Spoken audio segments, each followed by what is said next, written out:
नमस्कार, आप देख रहे हैं खबर उत्तराखंड। मैं हूं आपके साथ तन्वी। रुक करते हैं खबरों का, लेकिन उससे पहले नजर डालते हैं इस वक्त की हेडलाइंस पर। पतंजलि पहुंचे गृह मंत्री अमित शाह। आज क्रिटिकल केयर अस्पताल का करेंगे लोकार्पण। भारत पर्व पर नई दिल्ली में प्रदर्शित होगी आत्मनिर्भर उत्तराखंड की झांकी। होंगे प्रदेश की विकास यात्रा के दर्शन। शंकराचार्य विवाद पर कांग्रेस मुखर। 24 व 25 जनवरी को प्रदेश भर में कार्यकर्ता रखेंगे मौन उपवास। उत्तराखंड में अप्रैल में हो सकती है यूके SSSC स्नातक स्तरीय परीक्षा। पेपर लीक आरोपों की सीबीआई कर रही है जांच। उत्तराखंड के पूर्व मुख्यमंत्री कोश्यारी ने समाज को दिया नया संदेश। लिया देहदान का संकल्प। प्रदेश में आज बदलेगा मौसम। बारिश बर्फबारी का ऑरेंज अलर्ट। ओलावृष्टि और तूफान के भी आसार। आप देख रहे हैं के न्यूज, खबरों का सारथी। और अब रुक करते हैं खबरों का। देवभूमि उत्तराखंड में अवैध अतिक्रमण पर रार थम नहीं रही है।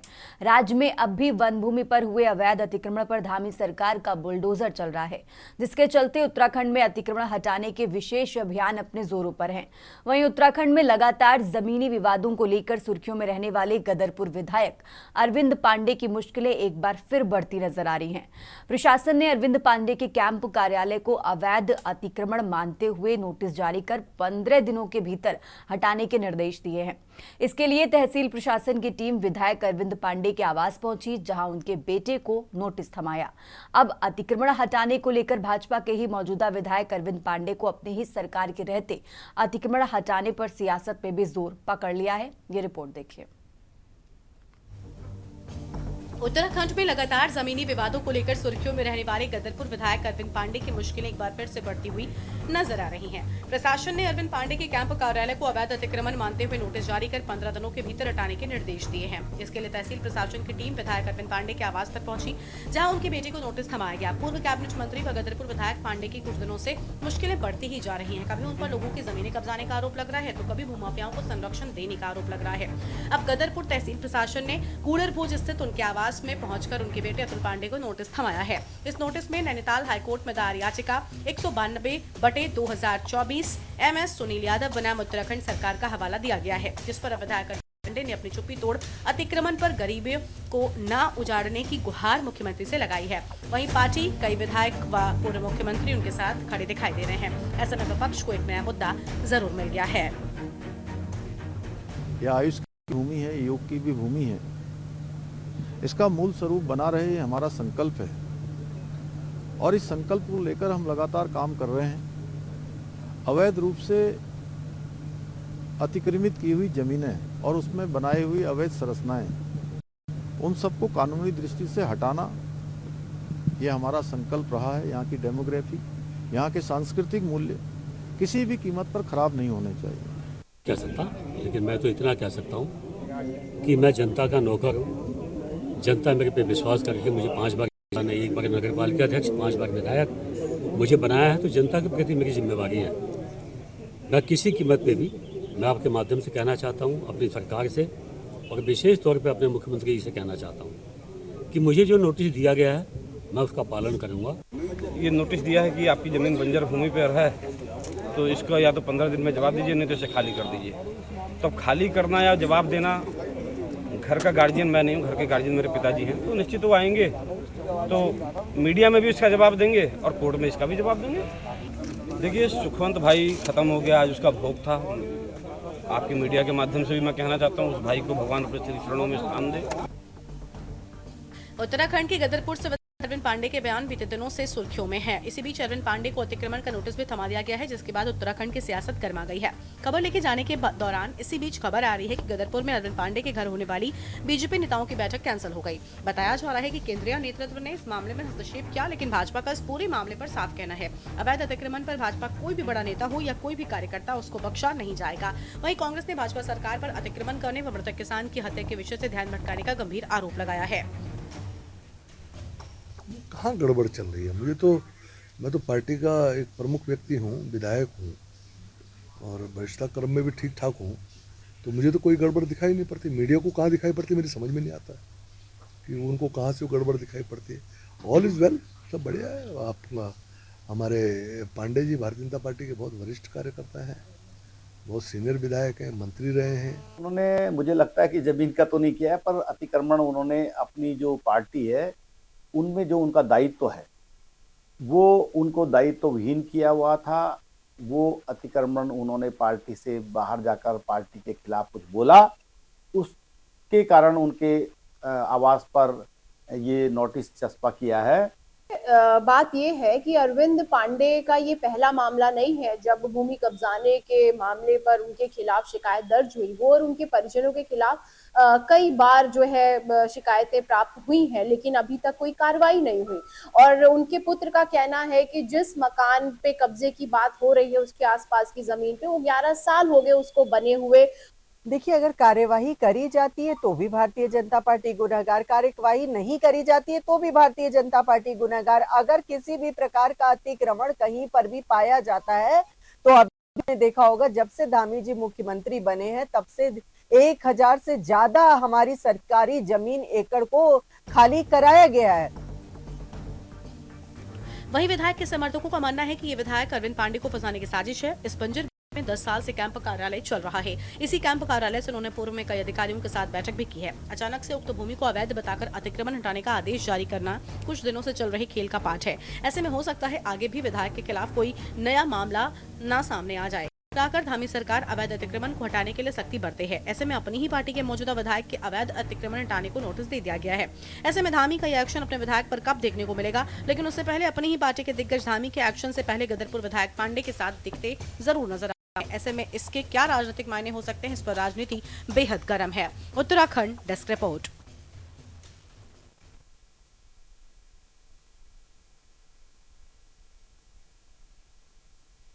और अब आगे बढ़ते हैं। खबर रुड़की से है, जहां जन जन की सरकार जन जन के द्वार कार्यक्रम के तहत नगर निगम में आयोजित जनसुनवाई उस समय सियासी अखाड़ा में बदल गई जब जनता की पीड़ा के साथ राजनीति की गर्माहट भी खुलकर सामने आई। पानी, नाले और अतिक्रमण वालों ने पूरे शिविर को झकझोर कर रख दिया। नगर निगम रुड़की द्वारा वार्ड नंबर 1 शेरपुर और 2 आदर्श नगर के लिए आयोजित जनसुनवाई शिविर में मेयर अनीता अग्रवाल और मुख्य नगर आयुक्त राकेश चंद्र तिवारी ने अधिकारियों के साथ जनता की समस्याएं सुनी। इस दौरान ज्यादातर फरियादियों ने जलभराव की समस्या उठाते हुए नालों पर अवैध कब्जों का आरोप लगाया। वार्ड नंबर 1 से पार्षद प्रतिनिधि अमित कुमार ने साफ शब्दों में कहा कि मलकपुर चुंगी से न्यू आदर्श नगर होते हुए नदी तक बड़ा नाला बनने तक बरसात के दिनों में यही हाल रहेगा। नोकझोंक के बीच मेयर प्रतिनिधि ने 2 टूक कहा कि कुछ लोग राजनीतिक द्वेष के चलते जन सुनवाई को बाधित करना चाहते हैं।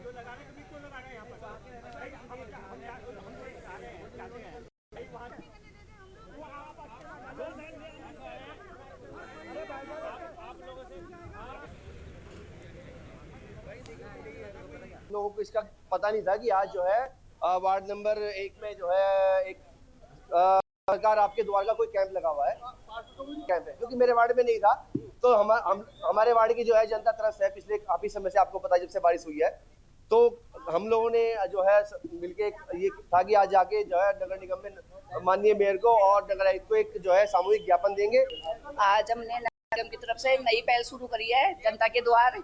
तो वार्ड नंबर 1, वार्ड नंबर 2 से हमने स्टार्ट किया है और हर वार्ड में हम हर महीने के फर्स्ट थर्सडे को हम लोग वहाँ पे वार्ड में मीटिंग रखेंगे।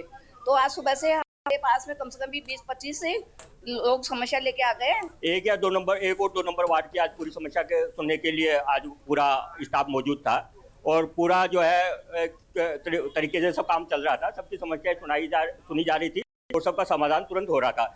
लेकिन कुछ आदमी आके उसको खराब करना चाह रहे थे, खराब करने की कोशिश करी, लेकिन होता है ऐसा, कोई ऐसी बात नहीं है। एक तो बबलू भाई आपका बहुत बहुत धन्यवाद, और ऊपर से हमारे नगर निगम के सभी जो यहाँ पे आज अधिकारीगण माननीय मेयर साहब जो पधारे हैं आदर्श नगर वासियों के बीच में, इनकी समस्याएं सुनने के लिए इनका भी बहुत बहुत धन्यवाद। और देखिए, चुनाव के बाद जो वादे किए जाते हैं वो सारे तो पूरे नहीं होते, मगर कुछ जो काम होते हैं वो तुरंत होने चाहिए। उसी के निस्तारण के लिए आज ये कैंप लगाया गया है। और हमारे वार्ड से सबसे बड़े जो बिंदु निकल कर आया है, एक तो हमारा जो नाला है उसके चौड़ीकरण का मामला है। और अब खबर रुद्रपुर से है, जहां कांग्रेस विधायक तिलकराज बेहड़ के पुत्र सौरभ बेहड़ पर हुए हमले को लेकर बड़ा खुलासा हुआ है।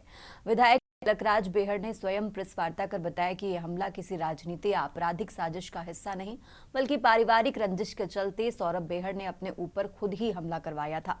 इस खुलासे के बाद पूरे क्षेत्र में हड़कंप मच गया है।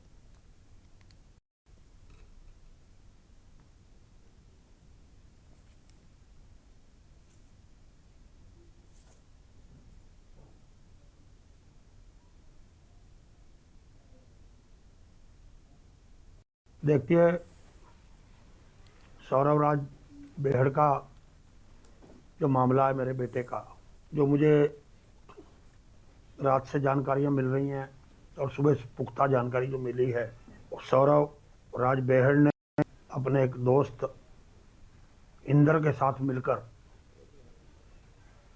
स्वयं ही षड्यंत्र रचा है। और जो जानकारी मिली है, इंदर के परिवार के लोग, सारे परिवारों को लेकर आज सुबह मुझसे मिलने भी आए थे। इंदर को उसने कहा कि मेरे साथ कुछ करा दो घटना। अच्छा होता इंदर हमें बता देता, गौरव को बता देता, तो शायद ये नौबत नहीं आती। और अब आगे बढ़ते हैं खबरों में। सरकारी भूमि पर लगातार अवैध अतिक्रमण पर धाकड़ धामी का एक्शन जारी है। वहीं हाल ही के आंकड़ों के अनुसार अब तक प्रदेश में 572 अवैध मजारों को ध्वस्त किया गया है। मुख्य बात यह है कि अवैध मजारों के ध्वस्तीकरण में किसी भी प्रकार के मानवावशेष नहीं पाए गए, जिससे अतिक्रमण करने का उद्देश्य भी जताया जा रहा है। इसी को लेकर मुख्यमंत्री पुष्कर सिंह धामी द्वारा अवैध अतिक्रमण पर वक्फ पंजीकरण की जांच के आदेश दिए गए हैं।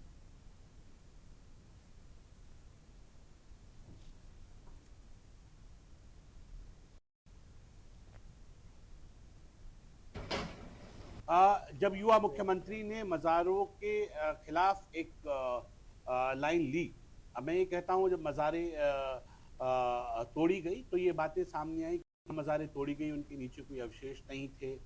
वो मज़ारें, अब वो क्या सत्यता थी उसमें तो हम नहीं जाएंगे, लेकिन मैं इतना ज़रूर कहूँगा कि कोई भी मज़ार जो वक्फ बोर्ड में दर्ज है, उन मज़ारों को नहीं छेड़ा गया। जो पुरानी मज़ारें थी, उन तमाम मज़ारों का संरक्षण वक्फ बोर्ड की जिम्मेदारी था और वक्फ बोर्ड की मज़ारों के साथ कोई छेड़छाड़ अभी तक सरकार द्वारा नहीं की गई। लेकिन अगर कहीं कोई चीज अवैध होती है तो मुझे लगता है उस अवैध के खिलाफ सबको साथ खड़ा होना चाहिए। और अब खबर देहरादून से है, जहां राजकीय नारी निकेतन में महिलाओं और बच्चों को नई जिंदगी मिल रही है।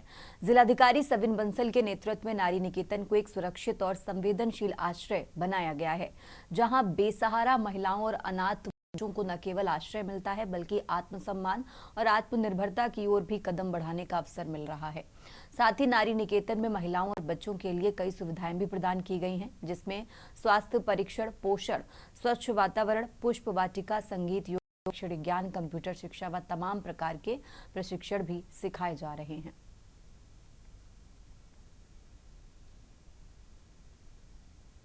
जितने भी हमारे अनाथ हैं, परित्यक्त हैं और इस तरह के बेसहारा जो महिलाएं हैं या इस तरह से बच्चे जो हमें मिलते हैं, तो फिर माननीय मजिस्ट्रेट्स के आदेश से उनको यहाँ पर रखा जाता है और हमारी सरकार के द्वारा इसमें पूरा उनके रहने की, भोजन की, पोषण की, स्वास्थ्य की और उनकी शिक्षा की सारी व्यवस्था देखी जाती है।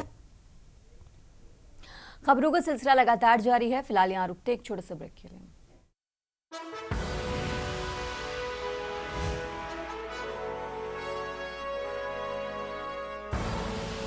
आप देख रहे हैं के न्यूज, खबरों का। ब्रेक से आ चुके हैं, रुक करते हैं खबरों का। बात कर रहे हैं देहरादून की, जहां प्रयागराज में चल रहे माघ मेले के दौरान शंकराचार्य स्वामी अभिमुक्तेश्वरानंद को रथ से जाकर संगम स्नान करने से रोकने के बाद नए विवाद ने जन्म ले लिया है। आपको बता दें कि प्रयागराज के साथ साथ ये उत्तराखंड में भी पैर पसारता हुआ नजर आ रहा है।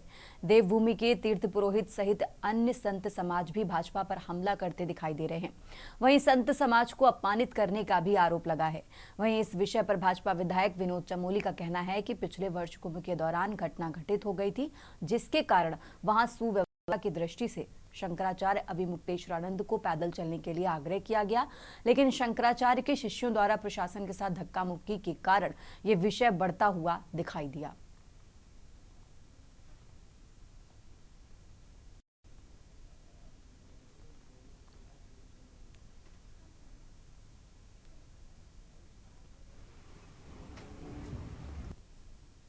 पूरा टीवी चैनलों में भी देख रहे होंगे, आप फेसबुक पर भी देख रहे होंगे। जरूर है वहाँ लॉ एंड ऑर्डर प्रॉब्लम बनी रहे, क्योंकि पिछली बार वहाँ दुर्घटनाएं हुई थी, तो वो लॉ एंड ऑर्डर प्रॉब्लम को बनाए रखने के लिए वहाँ पर ये जरूर उनसे अनुरोध किया गया था कि आप जो है पैदल चलकर स्नान कर लीजिए। अब अनुयायी जो समर्थक उनके साथ लगभग 150-200 चल रहे थे, उनके द्वारा वहाँ पर थोड़ा सा धक्का मुक्की हुई है और जिला प्रशासन उनको रोकने का प्रयास किया है, लेकिन उसमें शंकराचार्य जी के साथ कोई अभद्रता हुई, ये गलत कहा जा रहा है।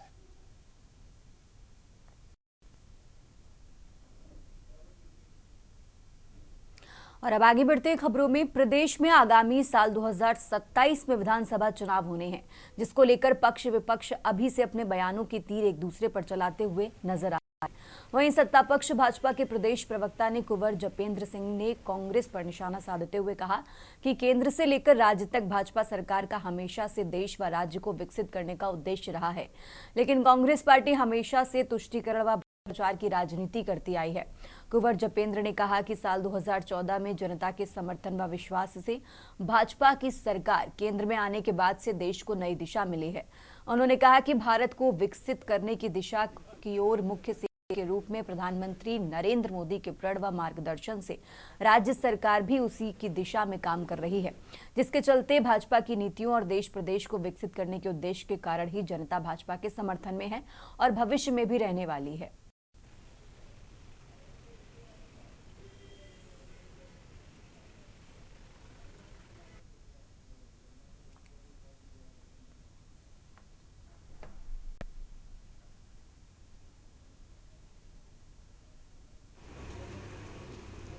भारतीय जनता पार्टी का, केंद्र सरकार का, राज्य सरकार का देश को विकसित करने का जो प्रण है, तो कांग्रेस ने तो ये प्रण कभी लिया और ना कांग्रेस इस प्रण को लेने में सक्षम है, क्योंकि कांग्रेस ने हमेशा से ही तुष्टीकरण की राजनीति, भ्रष्टाचार की राजनीति, देश को तोड़ने की राजनीति, देश को कमजोर करने की राजनीति की है। और वहीं 2014 के बाद से देश की फिजा बदल चुकी है। देश की जनता ने जो समर्थन दिया, जो ताकत दी, जो स्नेह दिया, उसके दम पर भारतीय जनता पार्टी के मुख्य सेवक माननीय प्रधानमंत्री मोदी जी ने इस देश को एक विकसित राष्ट्र के रूप में राष्ट्र को सौंपने का जो प्रण लिया है, तो राज्य सरकारें और केंद्र सरकार धीरे धीरे उस ओर बढ़ रही है। और अब आगे बढ़ते खबरों में, खबर हरिद्वार से है, जहां भारत के गृह मंत्री अमित शाह 2 दिवसीय दौरे पर हरिद्वार पहुंचे, जहां वो जूना पीठाधीश्वर स्वामी अवधेशानंद गिरी से मुलाकात करने के उनके कनखल स्थित हरिहर आश्रम पहुंचे, जहां उन्होंने जूना पिता आदिश्वर अवधेशानंद गिरी का आशीर्वाद लिया। इसके बाद अमित शाह रात्रि विश्राम के लिए पतंजलि योगपीठ रवाना हो गए। मुलाकात के बाद पत्रकारों से वार्ता करते हुए स्वामी अवधेशानंद गिरी ने बताया कि उनके आश्रम पहुंचे गृह मंत्री अमित शाह के साथ उनके देश, सनातन और धर्म को लेकर विस्तार से चर्चा हुई।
भारत के यशस्वी गृह मंत्री आदरणीय अमित शाह जी हरिहर आश्रम आए और उनसे लोक कल्याणार्थ तो चर्चा हुई, लेकिन राष्ट्रोत्थान के साथ साथ समसामयिक अनेक विषय और उनकी चूंकि आध्यात्मिक अभिरुचियां बड़ी अद्भुत हैं, तो उनसे कुछ आध्यात्मिक विषयों पर भी चर्चा हुई और विशेष तौर पर ये चर्चा हुई कि किस तरह से राष्ट्र में अद्भुत प्रगति हो। जैसे हमने उन्हें धन्यवाद दिया धारा 370 के लिए, हमने उन्हें अति धन्यवाद दिया अभी कि उनके माध्यम से राम मंदिर का निर्माण संभव हो सका है। और जो आज एक बड़ा परिवर्तन है, सुखद परिवर्तन, भय मुक्त समाज है, समाज में भय नहीं है, आर्थिक प्रगति कितनी है। आज देश इस सामर्थ्य का है कि कभी हम पड़ोसी देशों के सामने भी संकोच करते थे, लेकिन आज हम बड़े बड़े राजाओं के आगे और अमेरिका के सामने भी नहीं झुक रहे हैं।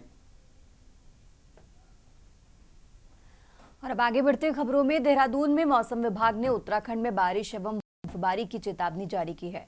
शासन ने जारी किया अलर्ट और सभी कार्यदायी एजेंसियों को अलर्ट मोड पर रहने के निर्देश जारी किए हैं। मौसम विभाग ने उत्तरकाशी, रुद्रप्रयाग, चमोली, बागेश्वर व पिथौरागढ़ जनपदों के लिए ऑरेंज अलर्ट जारी किया है।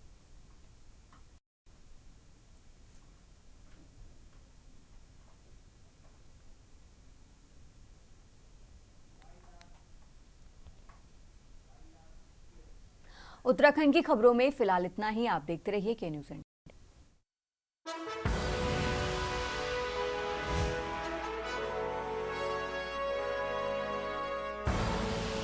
आप देख रहे हैं के न्यूज़, खबरों का